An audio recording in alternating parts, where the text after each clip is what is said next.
हे लक्षात घ्या. विरोधी पक्षात बसावं लागलं तरी चालेल, ही त्यांची वारंवार भूमिका राहिली या सगळ्या चंद्रपूरच्या विषयामध्ये. पण काँग्रेस पक्षच इतका विस्कळीत झाला त्या भागामध्ये, म्हणजे खरं म्हणजे काँग्रेसला लाज वाटली पाहिजे की 27 सर्वाधिक नगरसेवक निवडून आलेले असताना ते सत्ता चंद्रपूरची मिळवू शकले नाहीत. याला जबाबदार कोण, याची चौकशी उच्च पातळीवरती व्हायला पाहिजे. शिवसेनेला दोष देऊन अर्थ नाही. तुमच्याकडे सर्वाधिक नगरसेवक होते. वंचित, MIM ह्यानेसुद्धा तुम्हाला पाठिंबा शेवटच्या क्षणी दिला नाही, कारण तुमच्यामध्ये एकवाक्यता नव्हती आणि तुमच्या 2 गटामध्येच भानगडी सुरू राहिल्या शेवटपर्यंत. त्याच्यामुळे इतर जे पक्ष तुम्हाला पाठिंबा देणारे होते त्यांना तटस्थ राहावं लागलं किंवा वेगळा निर्णय घ्यावा लागला. परभणीमध्ये तुम्हाला आता काँग्रेसच्या नगरसेवकांची गरज आहे सत्ता स्थापनेसाठी. त्यांच्याकडे सांगितलं तर परभणीमध्ये आता आमची गरज आहे नाही. आता चंद्रपूरच्या एका निर्णयामुळे अनेक महाराष्ट्रातल्या काही ठिकाणी असे प्रसंग निर्माण होतील, पण आम्ही त्याच्यावरती एकत्र बसून चर्चा करू. सर, रोहित पवार यांनी काल पत्रकार परिषद घेऊन अजित पवार यांच्या अपघाताबद्दल काही शंका उपस्थित केल्या, घातपाताबद्दल शंका उपस्थित केल्या.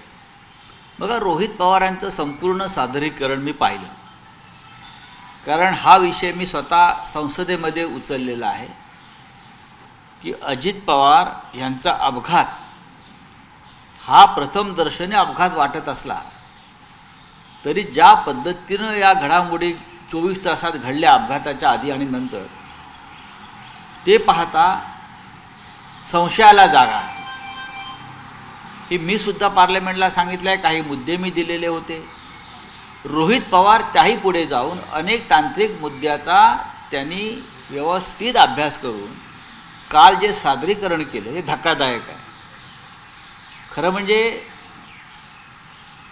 रोहित पवार यांनी जे मुद्दे मांडलेले आहेत त्याचा महाराष्ट्रानं विचार केला पाहिजे.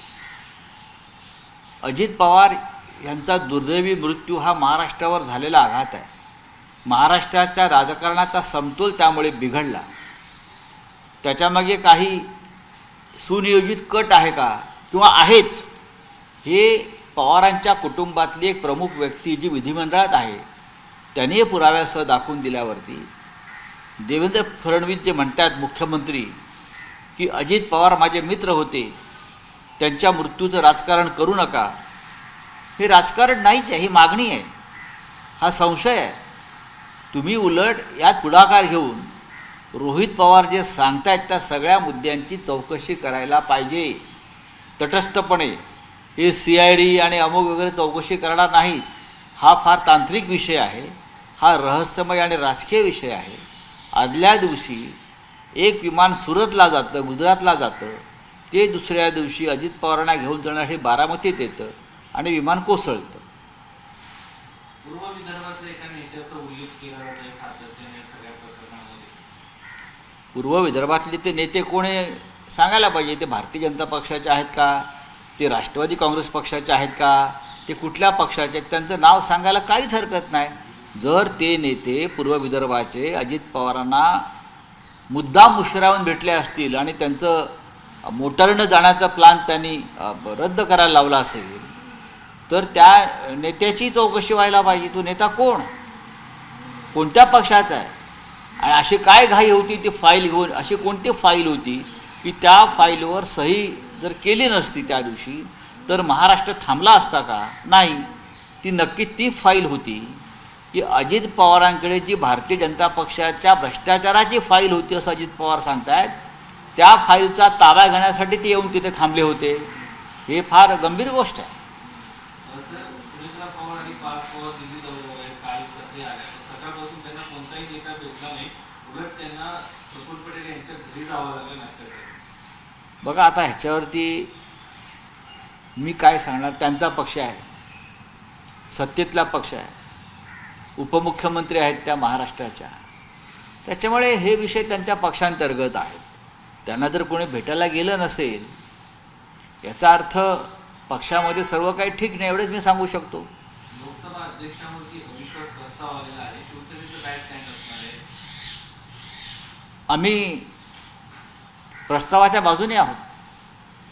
संसदेमध्ये ज्या प्रकारे लोकशाहीचा गळा घोटला जातोय, विरोधी पक्ष नेत्याला बोलू दिलं जात नाही, राष्ट्रीय सुरक्षेच्या मुद्द्यांवर आवाज उठवू दिला जात नाही आणि ओम बिर्ला हे भाजपचे कार्यकर्ते असल्यासारखे खुर्चीवर बसलेले आहेत, त्यांच्याविरुद्धचा अविश्वास ठराव असेल तर शिवसेनेचा त्यांना पाठिंबा आहे. बोलिये. सर, ऍब्सिन फाईलच्या वरून ब्रिटिशच्या पंतप्रधान किंग साधनर यांना राजीनामा देण्याची शक्यता व्यक्त केली जात आहे. आपल्याकडे देखील हा प्रश्न उपस्थित केला जात आहे. ब्रिटिश प्राईम मिनिस्टरने जर राजीनामा दिला असेल, देणार असतील, त्यांच्यावरती दबाव आहे.